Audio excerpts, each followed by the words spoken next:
Audio Jungle. Telah lahir seorang anak pada peringatan Sumpah Pemuda yang ke-70 tahun. Tak dapat dipungkiri, semangat jiwa pemuda selalu melekat pada dirinya. Seorang anak bangsa yang sedang berjuang untuk mencetak pemuda-pemuda berkualitas. Pemuda-pemuda harapan nusa, bangsa, dan agama.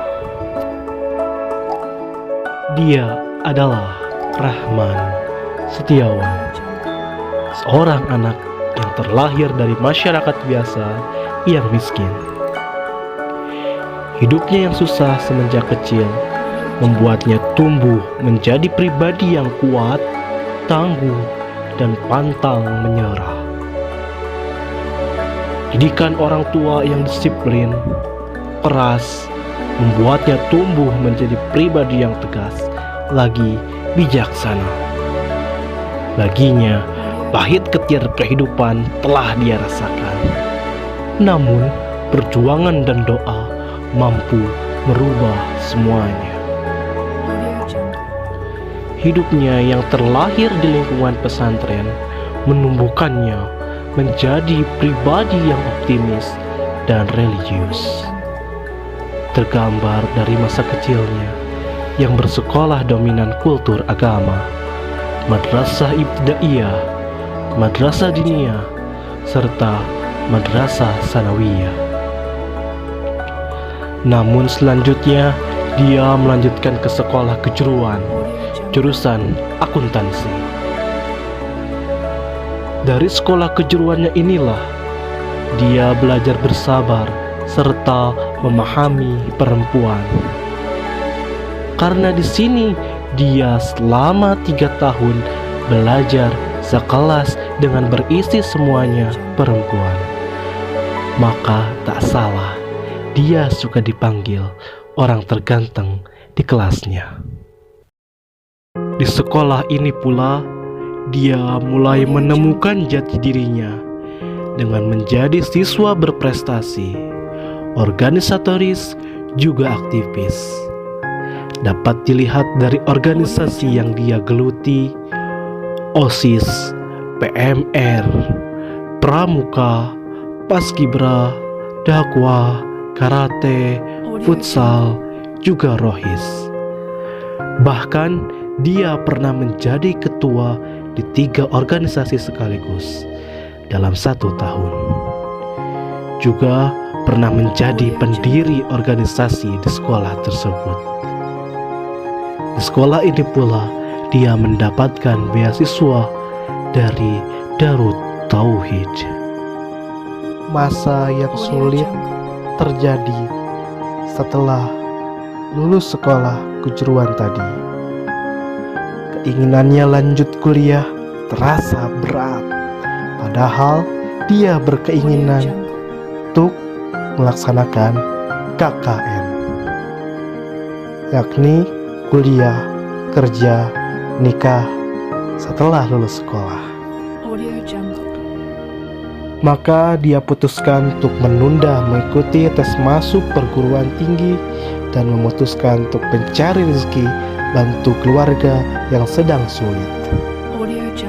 Setelah setahun berlalu, di sela-sela perjuangan mencari rezeki keluar kota, dia menyempatkan waktu untuk mengikuti tes masuk perguruan tinggi, walaupun persiapan hanya 3 hari. Berkat berbakti kepada kedua orang tuanya, maka Allah Subhanahu wa Ta'ala loloskan dia untuk lanjut berkuliah di universitas favoritnya, yakni Universitas Pendidikan Indonesia, dengan jurusan keinginannya, yakni Ilmu Pendidikan Agama Islam. Bahkan kehidupan kuliahnya pun dibayarkan pemerintah lewat bidik misi, sehingga orang tuanya tak begitu keberatan.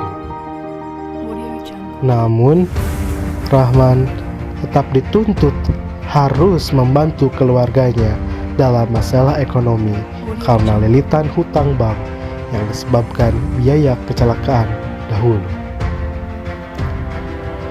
Maka Rahman pun memutuskan untuk mulai berwirausaha di sela-sela kuliah, juga mendaftar menjadi driver ojol di kala waktu libur. Setahun berlalu merupakan tahun yang masih sulit untuk melakukan hal tersebut.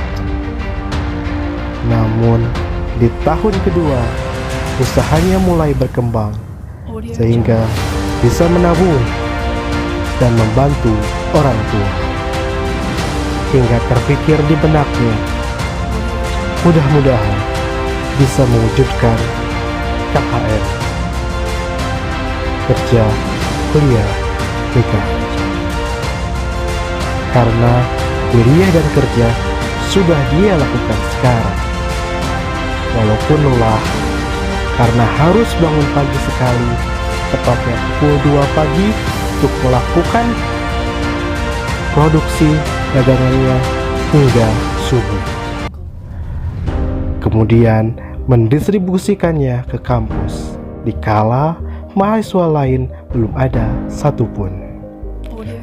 Setelah itu barulah dia fokus kuliah hingga selesai. Tak cukup di sana, selepas pulang dia pun harus belanja lagi dan memulai produksi kembali sampai jam 10 malam. Sungguh melelahkan jika dibayangkan, tapi tidak jika diniatkan, katanya.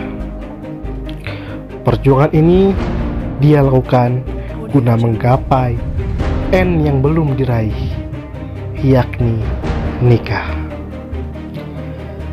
Setelah KKN ini terwujud dalam satu waktu, maka dia akan lanjut ke mimpi-mimpi yang lebih tinggi, mimpi-mimpi yang lebih besar, mimpi-mimpi yang dapat menjadikan dirinya membawa nusa, bangsa, dan agama menjadi lebih baik. Tunggu 10 tahun ke depan, yakni 2030, akan ada seseorang yang sangat sukses dunia juga akhiratnya, layaknya Abdurrahman bin Auf, yakni dia bernama Rahman Setia.